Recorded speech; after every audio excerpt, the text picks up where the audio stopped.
Okay, good morning. I'm in Home Designer Pro 2012, so I can demonstrate how you would create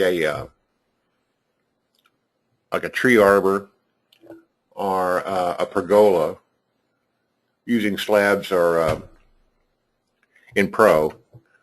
Pro's the only one that has custom slabs, I believe, or just with soffits, which each Home Designer program has. Let's get into. I'll do it first the Home Designer Pro way. We'll just be where I'm in CAD tools. Basically, you take a box tool from the CAD tools and draw a box.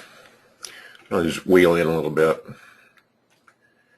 And then when I select it in the Edit toolbar, that's the Edit toolbar, I can convert the polyline to a slab.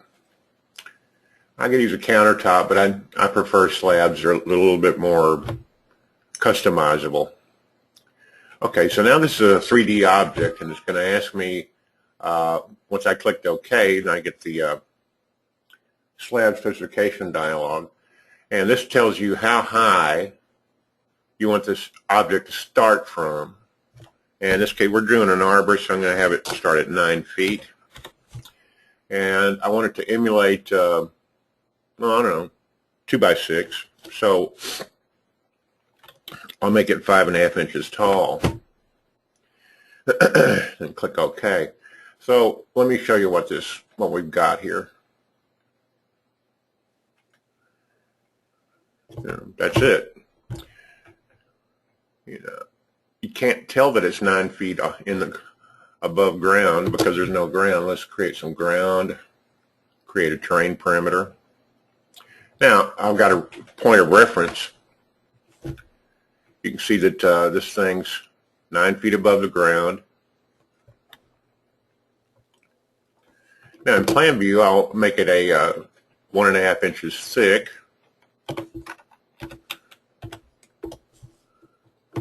So there's the beginnings of the slats, you might say. Look at this one more time. Okay, so basically the idea, whether you're using a soffit, I guess I can go ahead and make a soffit like this also, so you can see them. I was thinking about originally when I started this tutorial about doing one and then doing the other. Might as well just put them together because it's the same kind of basic idea. But there's my initial object. Now I'm going to go over to architectural tools, and under cabinets, there's a soffit tool. Put a soffit there. I guess I should, yeah, I'm going to create an overview and then hit Shift F6, split the screen up. We'll zoom in over here so you can kind of see this as it develops. So there's my soffit. There's my custom slab. I'm going to switch back to this screen. We'll tell this soffit to be a 2 by 6 by making it about 10 feet long, 120 inches. Height to be 5.5 inches, 5.5. Oops, I hit the enter button instead of the tab key. 5.5. The depth would be 1.5 inches. And floor to bottom, let's see, if I wanted to match this one, the slab starts at 9 feet and comes down 5.5 inches, so I would want this one to be, let me do a little math in my head, which I'm not very good at.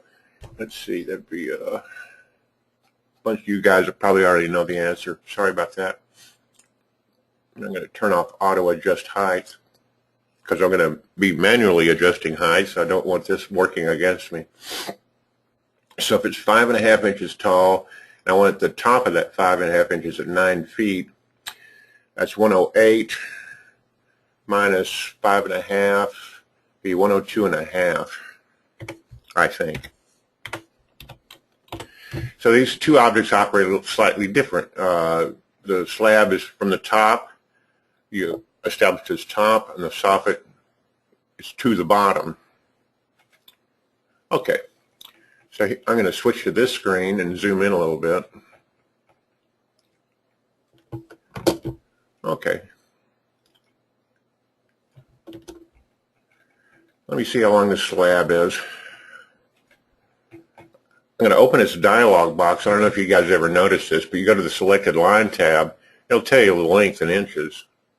And you can have it display in the dialog using this number style tab, like feet and inches, or anything else, decimal feet. I usually often use decimal feet when I'm doing site plans.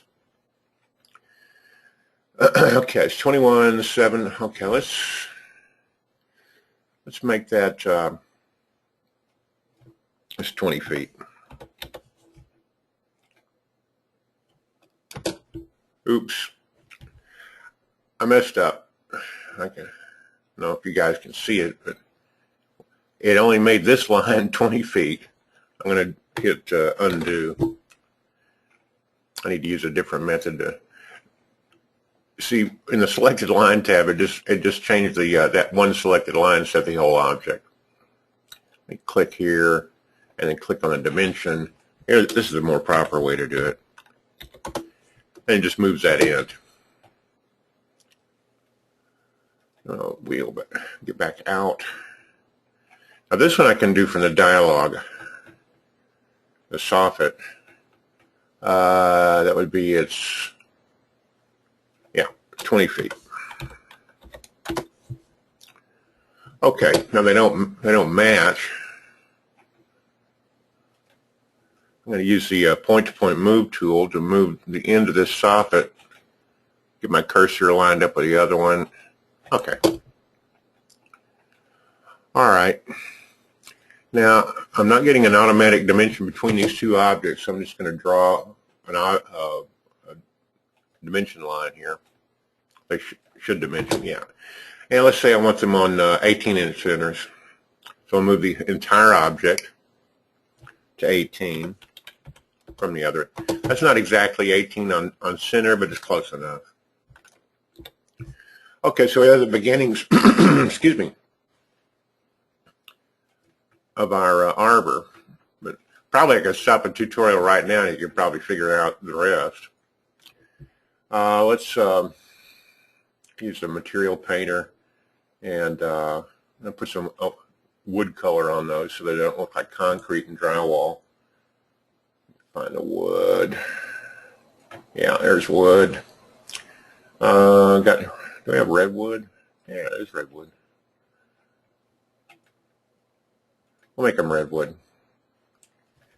Okay, well, the first thing you might notice is that the grain's running the wrong way. I'm going to use this material. You're going to learn a lot in this tutorial. Use this adjust material definition tool. Click on that. Go over to the texture, and we'll change the angle to 90 degrees. The pattern is just a color, so there's no point in altering the pattern. Okay, now the grain's running this way like you would expect. Okay. And I'll back up a little bit. Now in Pro, I can just draw a slab here for a floor, like I created this little object here.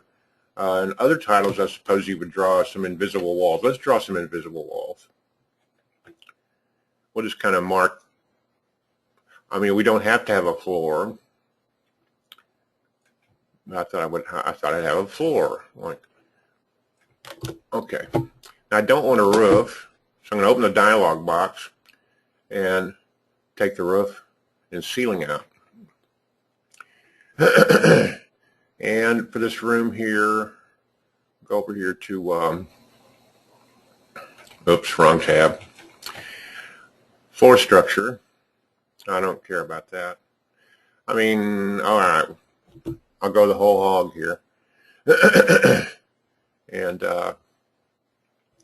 make this 4 inches, and we'll make the material concrete. And then it's 3/4 here. I'm going to change that to it's 3/8. And I don't want wood on the floor. It's going to be an outdoor room, so where's tile? Of course, it's in the T's. What do you think? Okay, stone.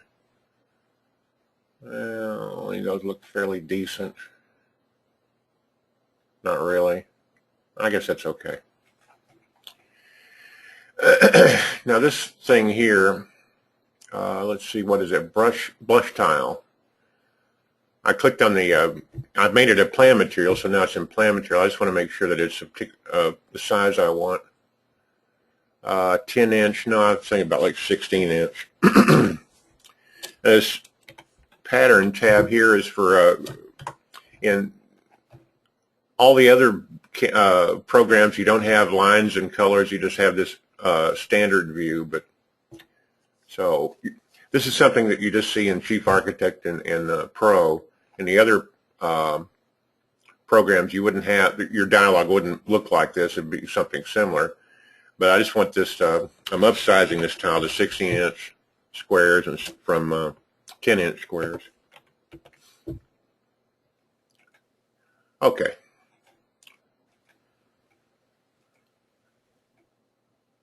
Well, it didn't change. It's still showing wood. I know what I did wrong. It's right here, floor finish.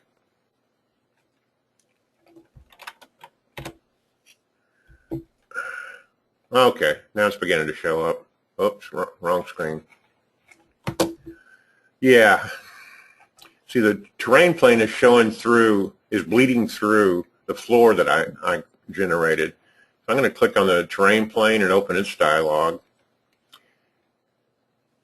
And uncheck auto calculate elevation. I'm going to put it at 1 inch. See, I clean it. When you put it in a positive value on the terrain plane, it lowers it. You put it in a negative value in this terrain plane building pad, it raises it up. Anyway, that's how I solved that. Okay, now I've got some slats here, and I need some stuff to hold this up. Go over to this screen. I'm going to rapidly bring this to a close. I'm going to take this slab here, make a copy of it over there. Probably should have used a soffit. It'd be easier to do what I want to do, but that's okay. I'm going to make this 5.5 inches wide. Yeah, soffit I could have opened the dialog box, but this is all right. We'll make the length from 20 feet to 5.5 inches. There's that little object there.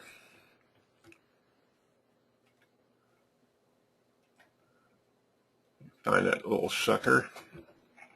Okay, I'm going to open its dialog box. You can kind of watch it right here develop. On the General tab, I want its elevation top, 9 feet's fine. But the thickness, I want it to be 9 feet. And now I have a post. Now in some of the other programs, see now the grain's running the wrong way.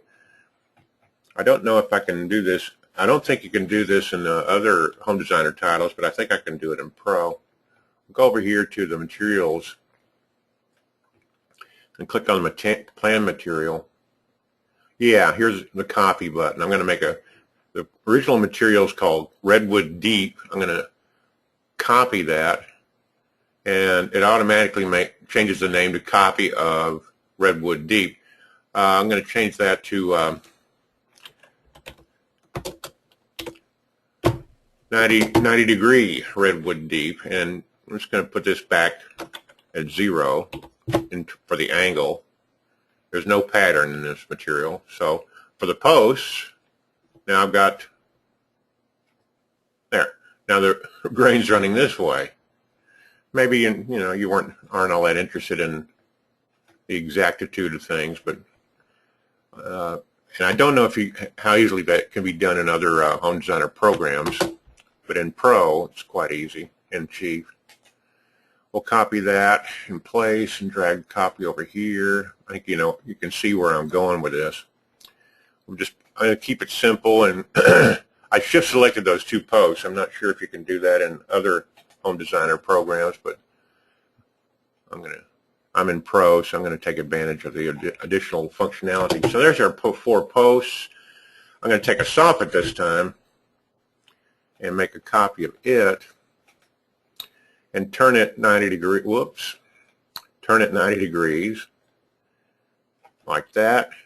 And you can see that it still is the same height. I'm going to, excuse me, lower this down 5.5 inches. Yeah, or lower this to 8'1" to the bottom. So now it's supporting these other items. And I've got an automatic dimension here. I can move that over, but it's not exactly lined up. I'm going to use point-to-point move to just move that point, left click, to this point, left click, and you kind of see where I'm going with this. Now I've got my support. Now see how my cursor is showing that 45-degree angle? If I was to pull on that, it would deform the slab. So what you want to do is zoom in so you can get the center handle, and then it won't deform. I want to keep this rectangular shape. If I was to grab this corner handle and pull on it, you know, it would change the dimensions of what I was working on, so I didn't want that. Okay.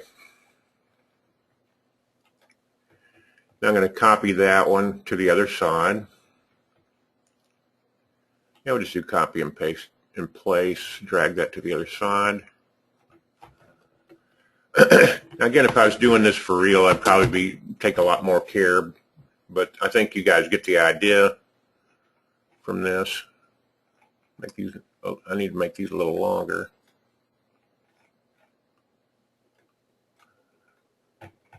Move over so I can line these up. This is the slab. I'm going to use a cursor to line it up. I think I had 18 inches between them. So I'm going to click here on this soffit, and oh, you guys don't have a multiple copy tool in Pro, or that's too bad. Okay, well, no big deal. So I've got this selected. I've got this tool here, transform replicate object. What I want to do is, let's see, that's about 8 feet. I don't know, I'm going to guess. I'm going to make 7 copies of the selected object. And I want those 7 copies to move down screen. That would be -y, minus 18 inches. Then we'll click OK. Okay, I got more copies than I needed. That's okay. We'll just delete those. And so there's the soffits. Here's the slab. I'm going to use the same procedure with that same tool.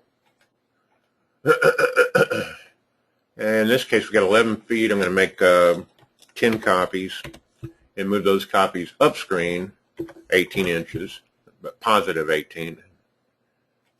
And basically, we're done. And those extra copies, we'll just delete them. So now this is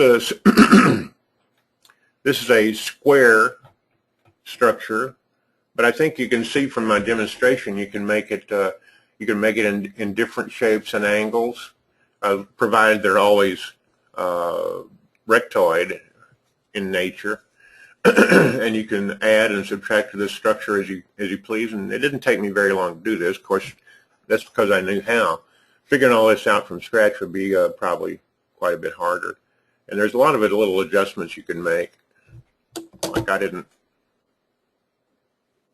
you could bring that down so that matches, or you could just bring this down so that it rests on the other. Yeah, like that. However you want to do it, however you intend to build it in the field, and you can do it in this virtual model. But I hope this is some use to some of you guys who want to do this. Google SketchUp is great, and 3D Warehouse is great, but you're still getting symbols and they're only resizable or customizable within the parameters with which they were originally made. So knowing how to do some of this stuff manually is a real plus. Even in Home Designer Pro and other home designer titles using soffits, there's quite a few things you can do to dress up your models and to represent things. Well, thanks for watching. Hope it helps you.